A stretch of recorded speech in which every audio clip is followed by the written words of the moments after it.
Ashamaar kafunee nageenyi fi jaalalli waaqayyoo isiniif haa ta'u kabajamtoota fi jaalatamtoota ayeetu shoo kan taatan ani obboleettiin keessan nagaa kootii isinirreen bakka jirtanitti nageenyi fi jaalalli waaqayyoo isiniif haa ta'u biyya alaas biyya keessas kan jirtani egaa na beektu jedhee yaada hundi keessanuu ani Buzee Shawaa Tuubidhaa har'a mana ayeetu shootti argamneeti jirra.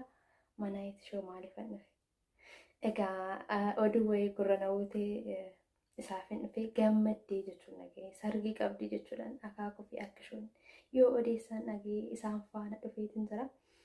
Egaa ayeetu shoo diraamaa keessatti kan jabduu taatee hirmaachaa jirtu biyya hambaa keessatti siifan taatee kan hojjettu biyya keessatti immoo akaakuu fi akkashuu ta'uudhaan ishee waliin kan hojjechaa jiru anirree isaa faana kanan jiru. Egaa ayyaantu asallaa fi maashar diraamaa maatii diraamaa carraa keessatti kan argan biyyaaf fakkeenya ta'uudhaan biyya hambaa keessa ta'anii hojii isaanii hojjechaa haala jireenya biyyaa irratti hundaa'anii biyya keenyaaf maatii keenyaaf fakkeenya ta'uudhaaf namoota keenyaaf fakkeenya ta'uudhaaf jabinaan ijoollee keenyaaf fakkeenya ta'uudhaaf kan hojjechaa jiran hedduu kanan jaaladhuuf kanan kabaju nu faana jiru. Haga dhuma qophii kanaatti nu waliin turaa. Egaa akaakuun akkashuudhaan waan qabdu qabadhuuti mana ayeetu deemnaa sargiitu jira gammachuu qabdi gammachuu addaati jechuudhaan qophaa'anii dhufaniiti jiru. Haga dhuma qophii kanaatti nu waliin tura. Ijoollee mee guyyaadhaa ayeetu keenya tokko hin gammaddee jedhanii gammachuu addaati jiraarra sargiin deema. Sedang qabaa hiriyyaan koo biyya ormaatti dhuftee sargii qabdi. Egaa sargiin deema isin jedha. Eessa deemuudhaaf akka itti uffatte qo'e? Sargii deemtaa? Baay'ee sirraa bareedi. Hiriyyaa koo biiroo keessa waliin hojjechaa turre. Biyya faranjii deemtee amma achi deebitee cidha addaa qabdi gammachuu addaati waan ta'eef achi deemuufan shaggumatti uffadhe miti. Osoo faana deemi maal ta'a garuu? Maal ta'a si faana deemi? Cidhaan jennee maal rakkoo qaba maal yoo si faana deemi? Silaa yaamamtee deemta miti?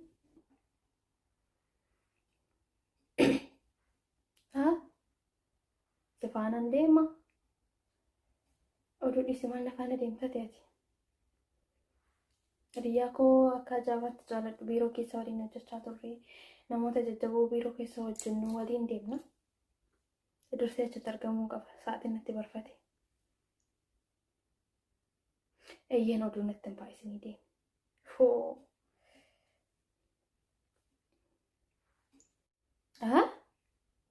Sifanan deema. Akkam na faana deemta? Osoo yaamamin na faana deemta? Balaan buute. Maana qaana jechuudha. Amma deemiti. Ammayyee kushina keessa biddeena tolchaa jirti. Ammayyee nurra yaamamte. Biddeena fi farsoo baadhu fiti kottuu ishee waliin booda. Amma sa'aatiin natti barfate deeminarra.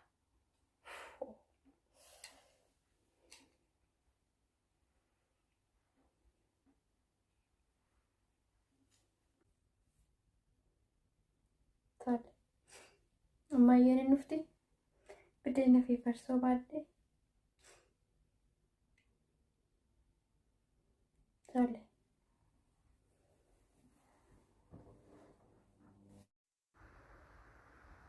Ijoollee mee guyyaadhaa ayeetu keenya tokko hin gammaddee jedhanii yuutuubiin si konkolaaleeshin jedhe jedhani. Mee dhannee eebbifna jenneeti yaada bariisoo mee ganamumaan ka'ii buna nuu danfisiga gara mana ayyeetuu dhanna. Gonfoo qophoofteen deemna maal jetteme gara ayyeetuutti deemuu barbaanne. Abbaa bariisa uffattanii jirtu. Anillee kun maaltu natti afere bittinni jedheetuman wanni dhayi ani naan gallee barii abbaa bariiso moonii taate jechuun mushurraadhaa taate jechuudha. Akka kaadhimamte dhaga'ee jira barintala warra abbaa bashaadduu sanii miti. Akka kaadhimamte dhaga'ee jira. Natti tole. Homa wanni hin qopheeffatin hin jiru qopheeffadhe hunduma isaatu hundumaa qopheeffadheetoo jira. Natti tolee miti. Wanniidha kaa'ee wanniidha jedhan maalinni ilma abbaa eenyuutitti kaadhimate jedhanii ilma san eenyu maqaan na jalaa badee warra san dur nan beeka isaantu kaadhimate jedhanii natti toleeyyu.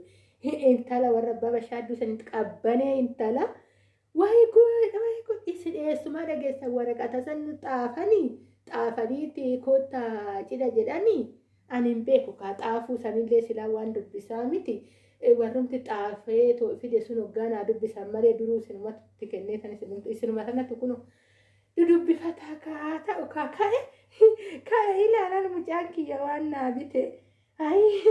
Wanni kana akkattan jaaladha hin balaqqisa. Wayyee abbayyee eessa adeemnu barbaadde? Ayyeetu maaltu gammachiiseme? Gammachuun si naaf hin galle maali natti himto? Ni deemna. Hunda keenya taanee haadha taanee abbaa taanee anis simbiraa hin hafu hin adeemna. Ayyeetu namarraa fanuu miti baga gammaddee ni jennaan. Ayyeetu congratulation baga gammaddee siin jenna irra deebuudhaan maatii waliin kan dhufne kunoo guyyaadhaa mana ayyeetuuti. Ayyeetuu jechuun gargaartuu uummataa bu'aarsituu bakka hundaa kan hin dhabamne mana tokko. Dhugaa ayyeetuun dhugaa dubbachuudhaaf osoo saba biraa taatee jette saba biraa keessatti argamtee jette ayyeetuun nama reef monii taatu miti. Hin gargaaramti chaanaallisii kan kaata guddateedha garuu uummata Oromoo waan taateef duubatti hafte. Kan ija tokkoon nama ilaaltu baga gammaddee siin jechuudhaaf qophoofnee dhufne. Ammallee nuuf jiraadhu nuuf dagaagi yuutuubiin kan kee kan guddatu siif haa ta'u. yuutuubiin kee siif haa guddatu warra chaanaala guddaa ta'ee beekamtii argate siif haa ta'u. Jabaadhu hojjedhu waan guddaasaa kan saba keetiif ta'u kan lammii kan keetiif ta'u baga gammaddee irra deebi'uudhaan ayyaatu keenya qaalii jabaadhu ammallee abbaan baay'ee sitti gammade ayyeetu haati gonfoollee baay'ee gammadani kunoo siif eebbisu itti afuufanu kabbaanee fi haati gonfoo anasumatti xumuramee nagaannaa tura jira koo. Ashamaa harka fuunee akkam jirtanii kabajamtoota fi jaalatamtoota chaayinaalaa ayyeetuu shoo jalatti argamtan nagaan koo bakka jirtan isin qaqqabu isiniin jechuun jaaladha baga jiraattan baga eeggamtan egaa ka har'a immoo baay'ee jaalatamtuu kabajamtuu dubbiin ishii waggaa dubbattuu akka firee qamadii kan bakkeetti mul'atu baay'ee kanan jaaladhu baay'ee kanan kabaju mana isheetti argamnee jirra. Egaa ka ayyeetuu jechuun waan an jedhe ibsullee wallaaluu har'a taatee diraamaa maatii wajjin hunda wal qabannee asitti argamneetoo jirra ayyeetuudhaan baga gammadde jechuudhaani. Egaa ka ani hin beeku ani ibsee hin fixu. Egaa ka taateewwan diraamaa keessatti gahee kan qaban warroonni hafan akka ibsan abdiin qaba. Ani garuu gammachuu kanan jenne natti dhaga'ame monetaayizii ta'uu ishiitiif yookaan ulaagaalee yuutuubiin nurraa eegu tokko guutuu ishiitiif baay'ee tokkoon gammade. Gammachuma kanan ibsadha jedhee tanan asitti argame. Egaa ka warri ayyeetuu wajjin dadhabdanii haga har'aa bu'aa ceeyidan keessaa sa'aatii guutuu harka wajjin buluudhaan ishee gargaartan asumaan carraa kanatti fayyadamee guddaa tokkoon isin galateeffadhaa keessuma kootii galanni koo daangaa hin qabu isiniin jechuun jaaladha. Warroonni immoo akkanatti ammas dadhabaa jirtanii homaa abdii hin kutinaa bakka kana numa qaqqabdanii isiniin jechuun jaaladha. Ilmaan Oromoo keessattuu shamarran keenya haala mijanne keessa dhaabbattanii hojjechaa jirru hundi keenya iyyuu jechuudha. Dhugaa baay'ee dinqisiifadha shamarran keenya abdiin isaan qaban abdiin nuti qabnu odoo homtuu nun daangessin manni namaa nun daangessin haalli nun daangessin abdii keenya fuulduraa ilaaluudhaan har'a hiphina kana keessa odoo jirru akka nama gammadeetitti hojii yuutuubii hojjechaa jirru dhugaa dubbachuuf baay'een dinqisiifadha shamarran keenya bakka akka goota tokkootitti allaala shamarran jechuudha. Warri dhiiraa immoo natti hin qabaminaayi egaa ka xiqqoo keenya dhiibbaa danuutu jira. Mana namaa dhiisa manuma keenya biyya keenya keessattuu ilmaan jechuufanii egaa ka ayeetu qaalii namaa jabduu namaa kana caalaa akka irratti yuutuubii kana irratti hojjettu waan gurguddaa waan asirraa eeguun qaba. An akka diraamaa maatiitti egaa ka ayeetuun diraamaa maatii keessatti illee shoora guddaa nama taphateedha. Kana jedhee kan dubbachuu hin dandeenye hojii gurguddaa hojjechuudhaan jechoota ijoo qabu kan nama haamlee namatti turan dubbachuudhaan taatee diraamaa kanaa keessatti bakka guddaa kan qabduudha. Nama baay'ee jaalatamtuu kabajamtu akkasuma saba ofii odoo waliin dabarsin nama tajaajiltuudha. Kanaafuu kana jedhee waan kanaa ol ibsu hin qabu. Keessa koo kana caalatu jira waa'ee ayeetu jajjabeetoo jabaadhu waan gaarii irratti nu hojjedhu siin jechuun jaaladha. Chaayinaalli kun chaayinaala Oromooti chaayinaala keetii miti. Egaa ka taatee diraamaa maatii keessatti maashuun jecha wayii dubbatee jira.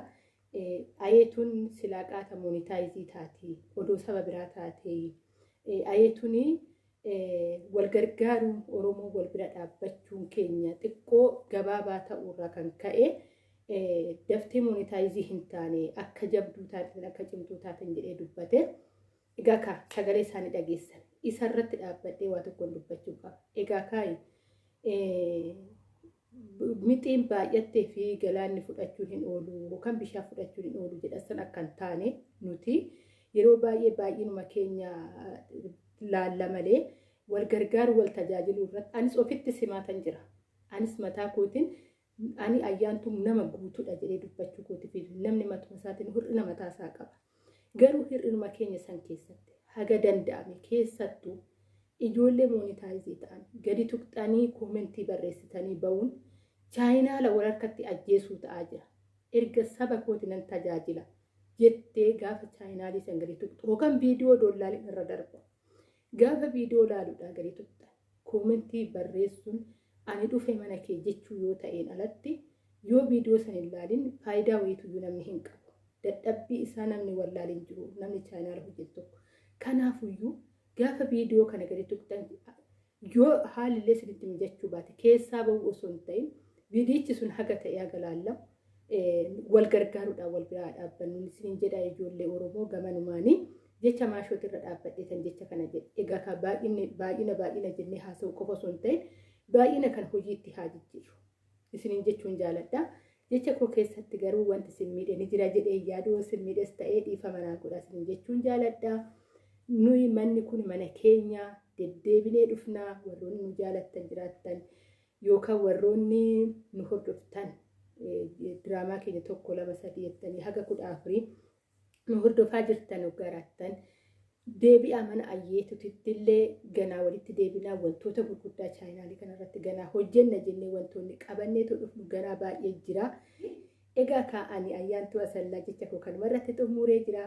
Haga viidiyoo biraatiin manuma kanatti walitti deebinutti turtii gaarii baay'een isin jaaladha baay'een isin kabaja hordoftoota ayeetuu sheew warri maatii ayeetuu sheew hin taane koottaa maatii taafi sabiskiraayibii godhaa wantoota baratamuu hin qabne wantoota dhokataa wanni ishirraa barattan ni jira keessattuu konfideksii shamarran akka uummatan jechi ishii keessaa ba'u baay'ee jecha gurguddaadha namni yaadaaf qalbiin dhaggeeffate jechuu godha.